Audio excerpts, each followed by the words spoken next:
আসসালামু আলাইকুম, শুভ সকাল। আজকে সকাল সকাল আমি টিচার হয়ে গেছি। মানে আমি হইতে চাইনি, আমাকে জোর করে বানানো হয়েছে। আমাকে ঘুম থেকে আমার বড় মেয়ে উঠাইয়া বলতেছে, বাবা আমাকে অঙ্ক করাও।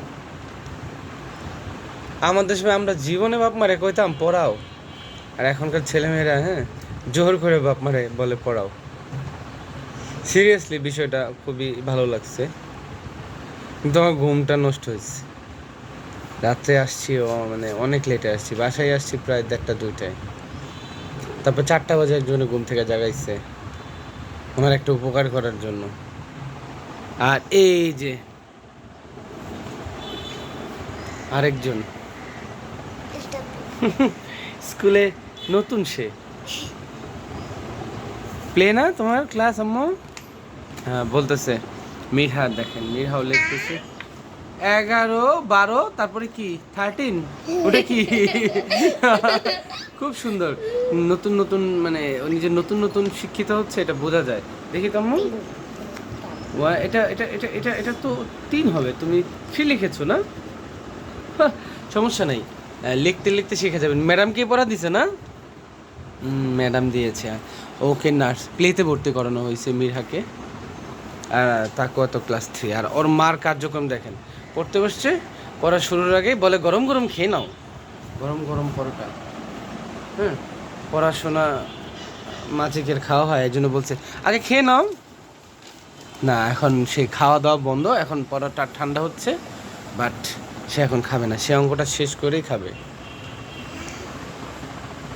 মেয়েরা তুমি কি এখন খাবা না কি লেখাটা শেষ করে খাবা?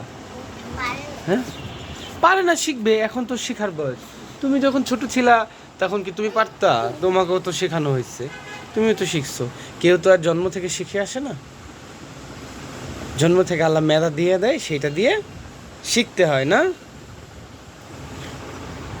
আর এখন হচ্ছে যে বড় বড় প্রশ্ন দেখেন, সৃজনশীল। সৃজনশীল মানে আমাদের সময় কিন্তু এগুলো ছিল না। হ্যাঁ, ক্লাস 3 বাচ্চার মানে কতগুলো প্রশ্ন।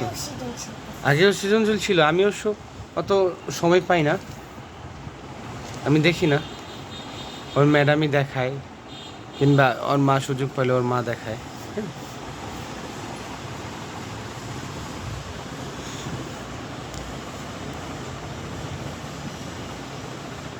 অঙ্ক সবসময় বুঝে করতে হয়। হ্যাঁ, অঙ্ক কিন্তু মুখস্থর বিষয় না। যদিও ছোটোকালে যখন না পারতাম অঙ্ক মুখস্থ করতাম, তো এই ব্যাড হ্যাবিট তো শেখানো যাবে না। হ্যাঁ মিঠা, তুমি কি পারতেছো?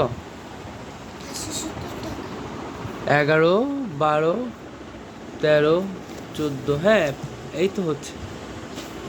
লিখছেন? নিজে নিজে লিখছি, শিখতেছি।